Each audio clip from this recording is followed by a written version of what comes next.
പഞ്ചായത്ത് തെരഞ്ഞെടുപ്പടക്കം പൊതു തെരഞ്ഞെടുപ്പുകൾ പടിവാതിൽക്കൽ എത്തി നിൽക്കുമ്പോഴും കോൺഗ്രസിന്റെ പോഷക സംഘടനകളിൽ വിഭാഗീയത അവസാനിക്കുന്നില്ല. വിഭാഗീയത രൂക്ഷമായ കർഷക കോൺഗ്രസ് ഉടുമ്പൻചോല മണ്ഡലം കമ്മിറ്റി സംസ്ഥാന നേതൃത്വം പിരിച്ചുവിട്ടു. ഫ്ലക്സ് ബോർഡിൽ നിന്നും മണ്ഡലം പ്രസിഡന്റിന്റെ തല വെട്ടിമാറ്റിയ സംഭവത്തിൽ നടപടി നേരിട്ട മണ്ഡലം കമ്മിറ്റിയാണ് പിരിച്ചുവിട്ടത്. കാലങ്ങളായി വിഭാഗീയ പ്രവർത്തനങ്ങൾ കൊണ്ട് കുപ്രസിദ്ധി നേടിയ മണ്ഡലം കമ്മിറ്റിയാണ് ഉടുമ്പൻചോലയിലേത്. കോൺഗ്രസിന്റെ സംസ്ഥാനത്തെ മുതിർന്ന നേതാവിനെ കൊണ്ട് ഉദ്ഘാടനം നടത്തിച്ച പരിപാടിയുടെ പ്രചരണ ബോർഡുകളിൽ നിന്നും മണ്ഡലം പ്രസിഡന്റ് ജോയി കുന്നുവിളയുടെ തലവെട്ടിക്കളഞ്ഞ സംഭവം വലിയ വിവാദങ്ങൾക്ക് ഇട നൽകിയിരുന്നു. സംഭവത്തിൽ ഇരുവിഭാഗവും പോലീസിൽ കേസും നൽകിയിരുന്നു.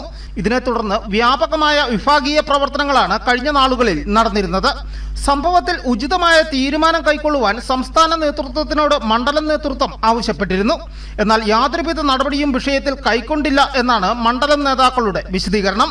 ഇതിനെ തുടർന്ന് നിയോജക മണ്ഡലത്തിൽ കർഷക കോൺഗ്രസിന്റെ പ്രവർത്തനം നിർജീവമാവുകയും ഇതിൽ നടപടി കൈക്കൊള്ളുകയുമാണ് ചെയ്തതെന്നാണ് വിവരം.